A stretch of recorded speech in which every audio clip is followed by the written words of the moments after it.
सौरव का घर रांची जिला में ही स्थित था। कॉलेज छुट्टी होते ही सभी लड़के अपने अपने घर की तरफ ट्रेन पकड़कर निकल चले थे। फिर उन्हीं में से सौरव भी अपने घर की तरफ जाने के लिए टिकट काउंटर पर अपना टिकट कटाने के लिए गया था। जैसे ही टिकट काउंटर पर गया था वहां बहुत ज़्यादा भीड़ लगी हुई थी, लेकिन दूसरी तरफ टिकट काउंटर के दूसरी लाइन में लेडीज मतलब कि महिला लोगों की लाइन लगी हुई थी। ट्रेन बहुत जल्द ही आने वाली थी, जिसका हमसे सौरव को भी जल्दी में टिकट कटाने की ज़रूरत थी है। वह जब टिकट काउंटर पर गया तो देखा कि बहुत ज़्यादा भीड़ होने के कारण वह बहुत पीछे लाइन में लग गया था। सौरभ को लग रहा था कि अब टिकट मिलना मुश्किल ही नहीं नामुमकिन है, क्योंकि ट्रेन आने में मात्र 10 मिनट ही बाकी थे और करीब 100 लोगों की लंबी लाइन लगी हुई थी टिकट काउंटर में। वह जल्दीबाजी में टिकट कटाने के लिए कोई तरकीब सोच ही रहा था कि उसे एक लड़की दिखाई दिया। वह लड़की भी ना टिकट लेने के लिए महिला वाली टिकट काउंटर वाली लाइन में लगी हुई थी। वह लड़की भी रांची जाने वाली थी और उनके पास पेन नहीं था टिकट फॉर्म भरने के लिए।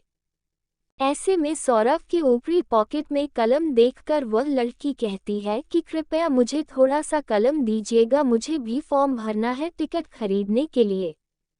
उसके बाद सौरव कहता है मैं लिखने के लिए कलम तोड़ दे दूंगा, लेकिन कृपया करके मेरे भी टिकट वश में भाग लीजिए। आप भी उसी स्टेशन तक जाएगा जिस स्टेशन से मुझे घर जाना है।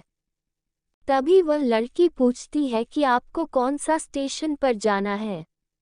उसके बाद सौरभ कहता है कि मुझे झारखंड के रांची स्टेशन तक जाना है। फिर उसने वह लड़की भी कहती है मुझे भी झारखंड के रांची डिस्ट्रिक्ट रखी जाना है। फिर उसके बाद सौरभ कहता है कि एक ही टिकट में मेरा भी नाम बाहर लीजिएगा, मुझे भी टिकट मिलने में आसानी हो जाएगी और फिर हम लोग उसी टिकट से अपना सफ़र तय कर लेंगे। लड़की सोनू का बात मान जाती है। वह कहती है कि ठीक है, मैं आपका टिकट अपनी टिकट नहीं मिलाकर ले लूँगी। फिर सौरभ अपने पॉकेट से पैसे निकलता है। उस लड़की को देखा है ताकि वह टिकट उसके बदले भी कटाते हैं। हम दोनों आदमी टिकट लेकर दौड़े दौड़े ट्रेन के पास आता है। जैसे ही ट्रेन में दोनों आदमी चलते हैं, ट्रेन को 1 मिनट में अपना इंजन चालू करके चल पड़ती है।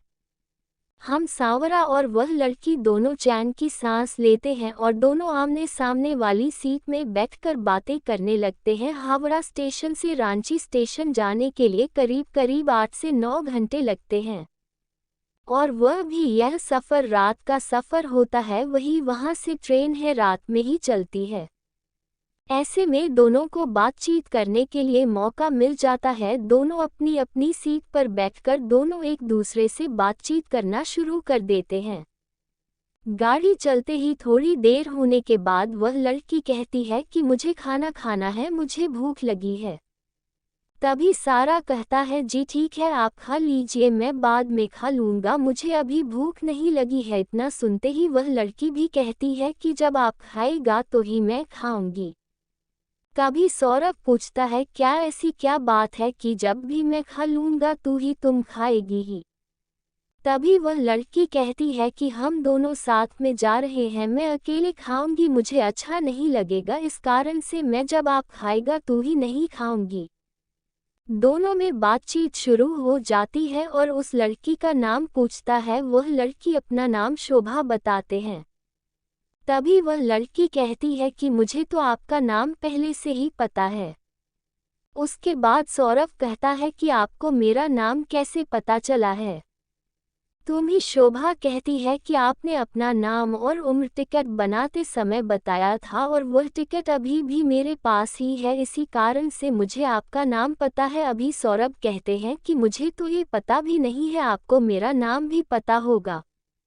मुझे तो याद भी नहीं है कि मैं अपना नाम आपको कभी बताया भी होगा। तभी वह लड़की कहती है कि आपने तो बताया था, मुझे अभी भी जानती है। रात बहुत ज़्यादा हो जाता है, दोनों अपनी अपनी सीट पर सो जाते हैं। सुबह के 3 बजे नींद टूटती है दोनों का। उसके बाद दोनों अपना अपना पानी की बोतल से अपना सामान होता है और फिर दोनों एक दूसरे से बातचीत करना शुरू कर देते हैं। ऐसी बात करते करते सुबह के 6 बज जाते हैं। दोनों की ट्रेन अपना गंतव्य स्टेशन पर पहुंचने वाली होती है। दोनों सोचते हैं कि अब तो हमें एक दूसरे से अलग हो जाना है। सौरभ वह लड़की बहुत पसंद आती है, मतलब किसानों को शोभा बहुत पसंद आती है और शोभा को भी सौरभ बहुत पसंद आता है। लेकिन दोनों बिना कुछ बात किए एक दूसरे से जाने के लिए तैयार हो जाते हैं। जैसे ही ट्रेन रुकने वाली होती है वैसे ही लड़की मतलब कि शोभा और सौरभ दोनों अपना अपना भगत का सामान उठाते हैं, अपने घर की तरफ चल देते हैं। जैसे ही सांवरा और शोभा दोनों अपना अपना घर पहुंचता है, उसके कुछ देर बाद सौरभ के मोबाइल पर एक कॉल आता है। सौरभ अपना मोबाइल से कॉल रिसीव करता है और कहता है कि आप कौन बोल रहे हैं। कभी उधर से आवाज आती है कि मैं शोभा बोल रही हूँ। ये सुनकर सौरभ का मन विचलित हो जाता है और वह खुशी के मारे इधर उधर घूमने लगते हैं। क्योंकि सौरभ को सुबह का नंबर तथा उसका कॉल देखकर उसे बहुत ज़्यादा खुशी मिली है।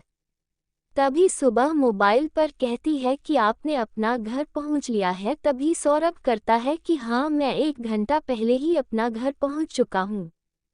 उसके बाद सौरभ शोभा से पूछता है कि आपने अपना घर पर पहुंचती है। तभी शोभा कहती है कि मैं भी 1 घंटे पहले ही पहुंच चुकी थी। मुझे नहाने और फ्रेश होने में टाइम लग गया था, इसलिए मैं 1 घंटे बाद फ़ोन कर रही हूँ। अब दोनों में खूब अच्छी तरह से बातचीत होने लगी है। दोनों मिलकर हम दिन भर रात भर मिलकर बातें करते रहते हैं और आप दोनों को एक दूसरे से काफ़ी ज़्यादा मित्रता और एक दूसरे में प्यार होने लगा था रखना। एक दूसरे से मिलने के लिए एक दिन ज़रा सी स्टेशन पर बुलाया और स्टेशन के बाजू में एक पार्क था, वही दोनों एक दूसरे से मिलने का समय भी फिक्स किया था। फिर दोनों मिलकर आती कहाँ से बातचीत करते हैं, दोनों एक दूसरे को समझते हैं तथा एक दूसरे को प्यारा अथवा किस करते हैं।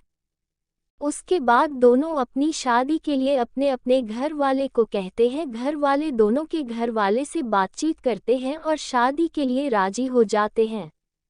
ये सुनकर सोने का मन में खुशी का ठिकाना नहीं रहता है और अपनी शादी के बारे में सुनते ही दोनों को खूब जमकर बातें करने लगते हैं। उसके कुछ ही देर बाद दोनों की शादी हो जाती है और फिर दोनों एक दूसरे के साथ उसी तरह सेवा से एक परिवार के साथ रहने लगते हैं। दोनों का रिश्ता एक बहुत ही ज़्यादा बेहतरीन और बेहतर ढंग से निभाया जा रहा था, क्योंकि दोनों एक दूसरे से बेहद ही ज़्यादा प्यार करते थे।